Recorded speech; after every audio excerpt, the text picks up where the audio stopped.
All right, guys, our fall planting season is just around the corner. Are you looking for evergreens that can handle our Texas heat, drought, poor soil conditions, and still look gorgeous for you all year long? Well, welcome to my channel. I'm a Central Texas gardener in Zone 8B, and in today's video, I'm going to share my top 8 virtually unkillable evergreens. I hope you guys enjoy the video.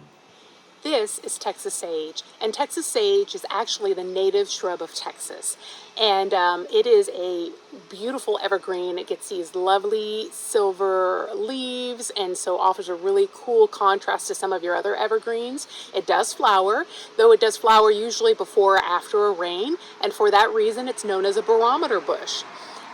Texas sages come in many different size varieties, hues in terms of their foliage, and even different bloom colors, and so make sure you pay attention to that. I heard there's a really cool variety of Texas sage called Baby Yoda, and it's like a green cloud version of Texas sage, but it stays under 3 feet, so that's pretty cool.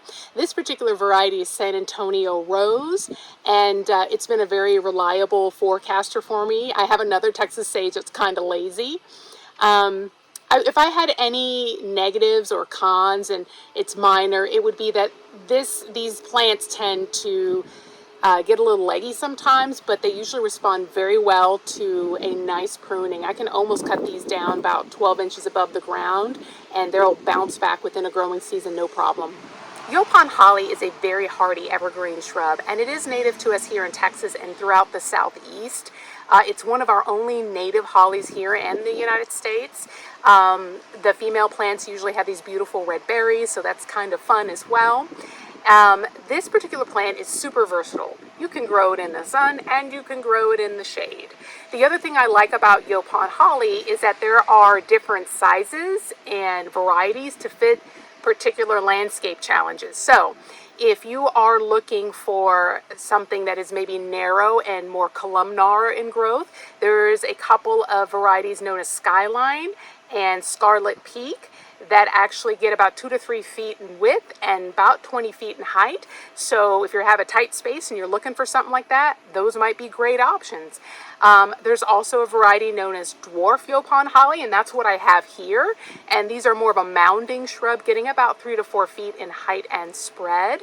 And to be honest with you, I have a ton of these dwarf Yaupon hollies throughout my landscape because they are so hardy. They're very drought tolerant. And really, I used to use a lot of boxwoods in my landscape, but and I still have some. But where I think I might use a boxwood, now I just try to use these Yaupon hollies because they are so hardy and so versatile. Fun fact, the leaves of the Yaupon holly are actually caffeinated, and our Native Americans used to brew them to make tea. So if you are looking to bring some drama to your landscape, consider yucca. And the vast majority of yucca are evergreen, and they're very cold hardy. I've not had to cover my yucca in my landscape during the winter or anything. For those of you in North Texas or maybe in colder parts of the United States, let us know if you've had any different experiences in the comment section below. I have 2 varieties of yucca in my landscape. I have a yucca pallida or blue powder yucca, and that's what you see here. And then I also have a red yucca, and the red yucca is, I guess, not a true yucca, but it is a solid Texas performer. It's almost like lawn furniture. It's like zero maintenance. Both of these yucca do flower, so you also get that interest. And like I said, they're both very drought tolerant. So not only do you get it all year interest because they're evergreen and they flower, but they're also drought tolerant, pretty much just thriving on neglect. So you cannot beat that. Fun fact about yucca is that the Native Americans used to use the yucca root, mix it with water, and create a natural soap. This is the Texas mountain laurel, and the Texas mountain laurel is a native Texas evergreen, and it does flower. It's considered a tall shrub to small tree, getting about 15 to 25 feet in height and quite a spread, about 8 to 15 feet in spread. These trees do flower, these beautiful purple flowers in clusters in the spring, and they smell like grape Kool-Aid, so that's kind of fun. They do produce these seed pods that can be toxic, so just something to keep in mind there. One of the things, or one of the issues that this tree is known to have is it can sometimes suffer from infestations from the genista moth caterpillar, which is quite common in our area. And these caterpillars will create like a loose bag of webbing around the foliage, and it mostly creates aesthetic damage. It usually doesn't affect the health of the tree unless there's a really large infestation. Usually all that's needed is you just sweep them off with a broom or get after it with a large spray or a heavy hard spray of water, and that usually takes care of it. All right, let me walk you guys back to another excellent evergreen option. It is here on the side of my home. This is crossvine. So this is crossvine, and this is a Texas native evergreen vine that is self-clinging. And so I do have mine supported with a structure at its base, but this does pretty good on its own. Like I said, it is evergreen, but the leaves will turn kind of a purplish color in the winter time. And it flowers primarily in April for a few weeks, and it is absolutely spectacular when it does. Doesn't flower much outside of that, although if we get a little rain or the temperatures drop, we'll get a few sporadic blooms. I've got some on here right now. The one thing I will say about this plant is it gets 50 feet in height. Its climbing range is quite long. So I don't have it on, I have it on the side of my house, but it's only on the one-story side, and it's annoying because I got to get out here and prune it several times throughout the growing season because it's like growing into the eaves and onto the roof. And so just buyer beware. Make sure if you put this vine somewhere, you have got enough room for it to reach its maximum climbing height of 50 feet. Fun fact about this plant is that the vines are so strong that the early American settlers used to use it as rope.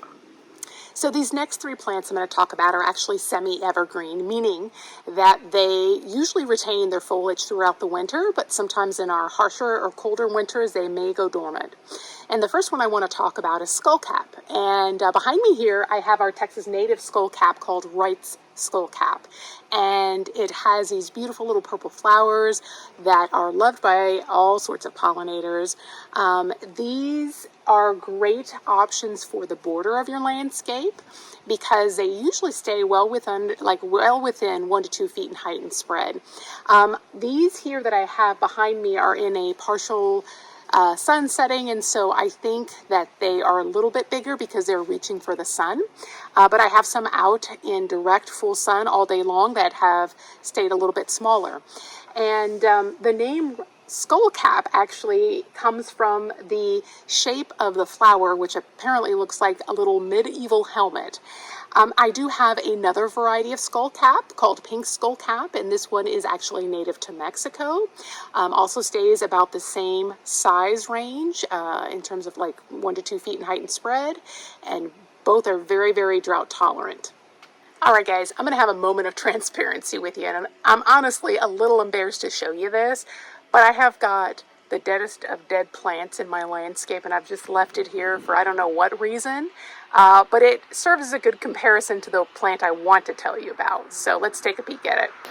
So this was Nurembergia starry eyes, and it's actually a very beautiful plant. I think it's native to South America, and pretty drought tolerant, but does have a moderate water need. And so, y'all, I'm just not out here watering this at all. I'm just like, if you make it, you make it. If you don't, you don't. So it didn't make it, right? But let's go over here.